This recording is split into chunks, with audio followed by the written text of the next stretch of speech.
It is no longer cool to be a reactionary. In fact, I'm not sure it ever was cool.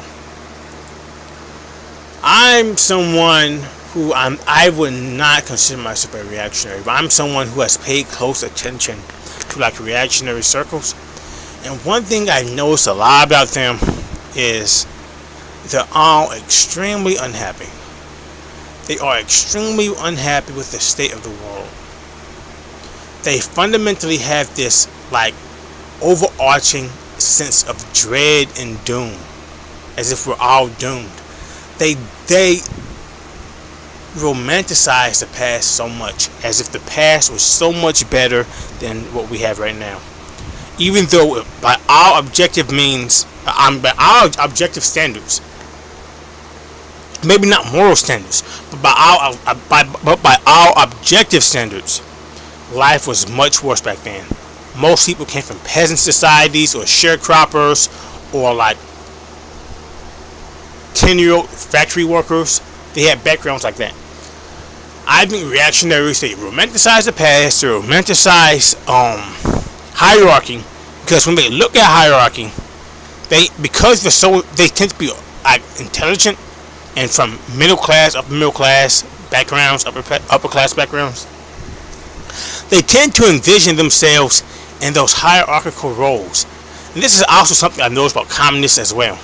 Communists never see themselves as the guy on the back of a dump truck. They always see themselves as a member of the Communist Party or someone important. They have this. They think way too highly of themselves. Reactionaries do as well. The reason why they're so drawn to reactionary ideas and to this idea of this static hierarchy and like society is supposed to have like this static order is because fundamentally, this is what I believe. I think fundamentally they have this fundamental desire to control other people. And by controlling other people, they feel like they gain some kind of control over their own lives. Because we live in a very atomized, chaotic world. And I feel like adopting those types of ideas gives them a feeling of stability in a way. Another thing I noticed about reactionaries is they're so sexually repressed. And of course, I'm not the only one who has drawn this connection between sexual repression and authoritarianism. I'm pretty like Wilhelm Reich did, Freud did, a lot of like Freudian thinkers have drawn this connection between sexual repression and authoritarianism. But they have this strange relationship with sex that I find kind of fascinating. They have this almost mechanical view of sex. Any kind of sex that isn't mechanical and any kind of sex that does not serve a strictly reproductive function, they have this adversarial view of it. This isn't just like the religious reactionaries, like Catholic reactionaries. This is like all of them. They have this strange view of sex. Something else I've also noticed is they're overwhelmingly male and overwhelmingly white. And the reason why I believe this is the case is because fundamentally this is not a judgment on my part, by the way, but white males are a demographic that previously had power all throughout the world. And when they see like their power diminishing, this is what I believe. Well, it's not what I believe. Let me say it's my theory, because I could be missing something. I'm not gonna sit here and say that I know everything or like what I'm saying is the absolute truth. But my theory is because they view them, they have this. There's a dissonance between the past and the present. They see these kings and these rulers and these empires of the past, and they see the multicultural, diverse world of the present. And there's a dissonance because they feel like they are destined to something greater. The truth is, we are not destined for anything. They desperately want some sort of something transcendental, some kind of transcendental ideal or value. But at the same time, there's some of the most strict adherence to racial and biological determinism, scientific determinism, scientism. There's a disconnect between their idealistic desire for something transcendental and their strict adherence to biological determinism. Either we're all atoms or we have souls, and there's something transcendental about humanity. Pick either or.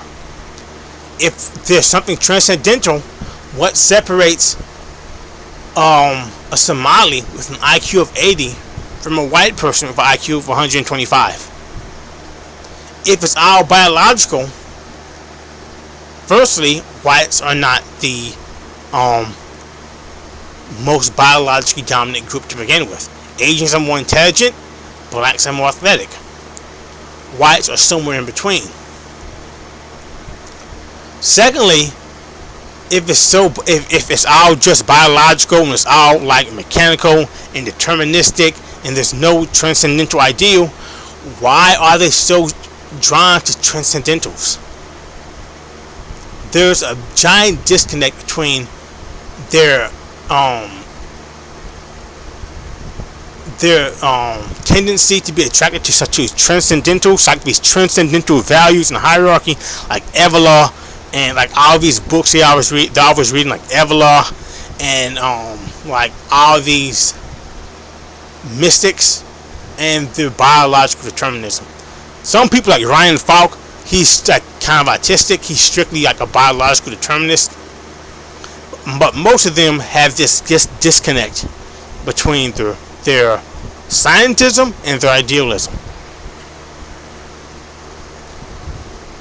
There are very few women in the reactionary movement because I think women adjust better to the postmodern world than men do.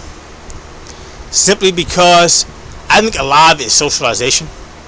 Because if you notice, black males do not have this. They tend to have less of this adversarial relationship between sexual liberation and the postmodern world that we find in city life. And I think this is mostly because A, they're from very low class backgrounds, and B, because they're more materialistic. They live more in the moment. And the white males, they are socialized in these very controlled middle class backgrounds. And one thing you know about the middle class is they have a very difficult time transcending the foundations of middle class morality, because the middle class people tend to have an inferiority complex. They have an inferiority complex because they're afraid of going up, and they struggle every waking moment. They're afraid of going down, of dropping below the middle class, and they try every waking moment to try to rise above. Because of this, they have this inferiority complex. So I think that's a big reason why you see so many white males be attracted to reactionary movements, is because it's angst, white male angst. Overall, I don't think it's cool anymore to be a reactionary. Or maybe it never was cool to begin with. Maybe it was just a bubble. But it's not cool because they are just making themselves deeply, deeply unhappy. You only get one life.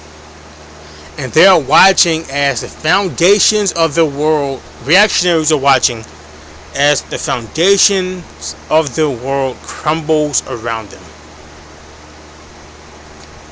And they don't know how to deal with it. Rather than living their life, they're performing this sort of like, they're engaging in this like performative ghost dance.